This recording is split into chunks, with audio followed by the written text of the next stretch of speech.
काय सांगाल याचे नाव आहे जे तुमच्या गावचे तुमच्या आधीचे रहिवासी आहे त्यांचं नाव शेती आहे का? हे जे आपण यादी दिलेली आहे 6 लोकांची मौजा मोगरा येथील योगराज आत्माराम तागडे, नेपाल योगराज तागडे, गीता योगराज तागडे, सोपान पतिराम वनवे, दीपाली सोपान वनवे, संदीप चिंतामण राऊत असे हे 6 लोक मोगरा येथील रहिवासी आहेत. परंतु यांच्या नावाने कोणत्याही प्रकारची शेती नाही आणि शेती नसल्यामुळे त्यांच्या नावाने 7/12 आमच्या रेकॉर्डला उपलब्ध नाही. दीपक मोरेश्वर बुराडे, राहणार पिंपळगाव, सहकारी राईस मिल व्यवस्थापक.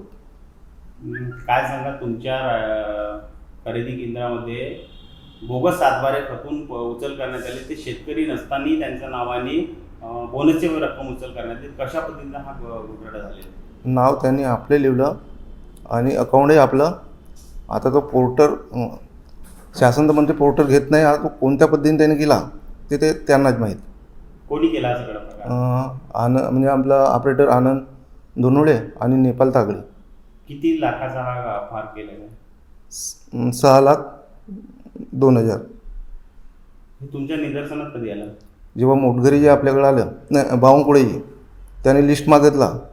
मग अध्यक्षानं त्या दोन्ही मुलाला बोलावला का हा प्रकार कसा काय, तर त्यांनी सांगितलं का बाबा आम्ही असा केला आणि ते पैसे आम्ही वापस करून आणि परतही केलं. पण ही सर्व शासनाची फसवणूक करण्यात आलेली आहे. तुम्ही काय पुढची कारवाई केली? तुम्ही तक्रार वगैरे दिली आहे? DMLची माहिती दिली? नाही, माहिती दिली आहे मला, म्हणजे तोंडी अध्यक्षांनी दिले ते. कशी माहिती दिली? का असा प्रकार झाला आहे म्हणून बोनसच्या. पण तुम्ही तक्रार काय दिली? हा फसवणूक झाली ना. पण उद्या जाऊन तुमच्या संस्थेवर कारवाई होऊ शकते. हे काम संस्थेने केलं, जरी ऑपरेटर कोणी असलं पण काम संस्थेचं आहे. संस्थेने एक ऑनलाईन केलेलं आहे. काय सांगाल?